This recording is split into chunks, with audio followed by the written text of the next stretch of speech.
बिस्मिल्लाहिर्रहमानिर्रहीम। अस्सलाम वालेकुम। उम्मीद करती हूँ आप सब खैरियत से होंगे। आज हम हज़रत आदम अलैहिस्सलाम का वाक़या सुनेंगे। आदम अलैहिस्सलाम अल्लाह के पहले नबी और पैगंबर थे जिन्हें अल्लाह ने खुद अपने हाथों से बनाया और हम सारे इंसान उन्हीं की नस्ल से हैं। तो चलिए शुरू करते हैं आदम अलैहिस्सलाम की कहानी। सूरह बकरा में अल्लाह ने आदम अलैहिस्सलाम का जिक्र किया है। जब अल्लाह ने इंसान को पैदा करने का इरादा किया तो अल्लाह ने फरिश्तों से फरमाया, मैं ज़मीन में अपना खलीफा बनाने वाला हूँ। फरिश्तों को लगा कि शायद उनकी इबादत में कोई कमी रह गई है, इसलिए अल्लाह ने नई मखलूक बनाने का इरादा कर लिया है। फरिश्तों ने अल्लाह से कहा कि ए अल्लाह, हम तेरी तस्बीह और पाकी बयान करते हैं। क्या तू ऐसी मखलूक पैदा करेगा जो ज़मीन में फसाद करेगी और खून खराबा करेगी?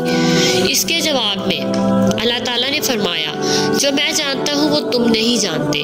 फरिश्तों ने आपस में कहा कि अल्लाह ताला जो भी मखलूक पैदा करेगा वो हमसे ज़्यादा इल्म नहीं रख सकती। अल्लाह ने आदम अलैहिस्सलाम को इल्म से नवाजा और उन्हें कुछ चीज़ों के नाम सिखा दिए। फिर अल्लाह ने आदम अलैहिस्सलाम को फरिश्तों के सामने पेश किया और फरिश्तों से फरमाया कि तुम बताओ इन चीज़ों के नाम अगर तुम सच्चे हो। तो फरिश्तों ने कहा कि हम इतना ही इल्म रखते हैं जितना तूने हमें सिखाया है, इसके सिवा हमें कुछ नहीं मालूम। फिर अल्लाह ताला ने फरमाया, ए आदम, तुम बता दो इनको इन चीज़ों के नाम। जब हज़रत आदम अलैहिस्सलाम ने इनको इन चीज़ों के नाम बता दिए तो अल्लाह ने फरमाया कि मैं ना कहता था कि मैं आसमान और ज़मीन की पोशीदा चीज़ों के बारे में सब जानता हूँ। फिर अल्लाह ने फरिश्तों से फरमाया कि तुम आदम को सजदा करो। तो वो सब सजदे में गिर पड़े, मगर शैतान ने सजदा नहीं किया। तो अल्लाह ने फरमाया, तूने सजदा क्यों नहीं किया? तो शैतान ने तकब्बुर में कहा कि मैं ऐसा नहीं हूँ कि इंसान को सजदा करूँ जिसको तूने मिट्टी से पैदा किया। मैं इससे बेहतर हूँ, तूने मुझे आग से पैदा किया है और उसे मिट्टी से पैदा किया है। अल्लाह ने शैतान से फरमाया, यहाँ से निकल जा, तू मरदूद है और तुझ पर क़यामत तक लानत बरसेगी। शैतान ने कहा कि मुझे क़यामत तक मोहलत दे। अल्लाह ने फरमाया, तुझे मोहलत है। शैतान ने कहा कि तूने मुझे गुमराह किया है। मैं कसम खाता हूँ कि मैं इंसान की सीधी राह पर बैठूंगा, फिर मैं उन पर हमला करूँगा, उनके आगे से भी, पीछे से भी, दाएं से भी और बाएं से भी। इनमें से तू अक्सर को शुक्रगुजार नहीं पाएगा। अल्लाह ने फरमाया कि तू यहाँ से निकल जा, और अगर इनमें से कोई भी तेरा कहना नहीं मानेगा तो मैं उसे जहन्नुम को तुमसे भर दूंगा। बेशक मेरे खास बंदों पे तेरा काबू नहीं चलेगा। जन्नत की सारी नेमतों के बावजूद आदम अलैहिस्सलाम जन्नत में खुद को अकेला महसूस करते थे।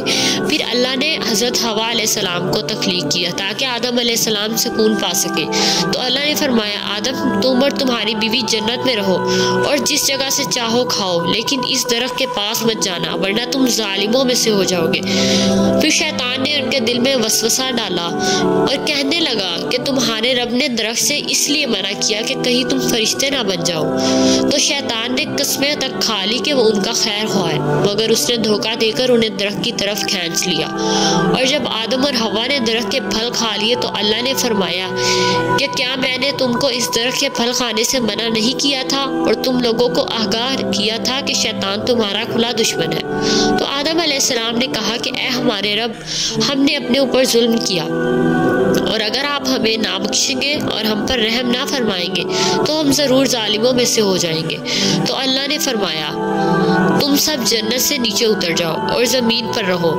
अब तुमको वही ज़िंदगी गुजारनी है, वहीं रहना है और वहीं पैदा होना है। फिर हज़रत आदम अलैहिस्सलाम ने दुनिया में आकर 40 साल तक अल्लाह से माफ़ी मांगी।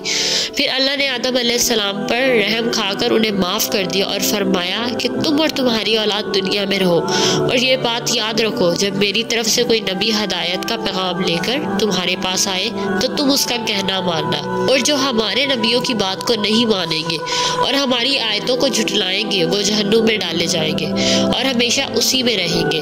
फिर आदम अलैहिस्सलाम और हवा दुनिया में रहने लगे और उन्हीं से इंसानों की नस्ल शुरू हुई। आदम अलैहिस्सलाम तकरीबन 900 साल जिंदा रहकर वफात पा गए। कुरान के इस वाक़े से हमें हदायत मिलती है कि जब शैतान ने गलती की तो उसने माफ़ी मांगने की बजाय तकब्बुर किया और अल्लाह को ही अपनी गुमराही का इल्ज़ाम दिया।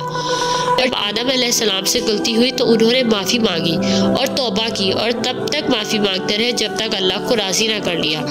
आदम अलैहिस्सलाम की सुन्नत यह है कि जब इंसान से गलती हो जाए तो वो अल्लाह से माफ़ी मांगे और अपने रब को मनाने के लिए सब कुछ करे। बेशक अल्लाह बहुत माफ़ करने वाला मेहरबान है। तो ये था आदम अलैहिस्सलाम का वाक़या। अभी अम्बिया की कहानी सुनना चाहते हैं तो चैनल को सब्सक्राइब कर लें।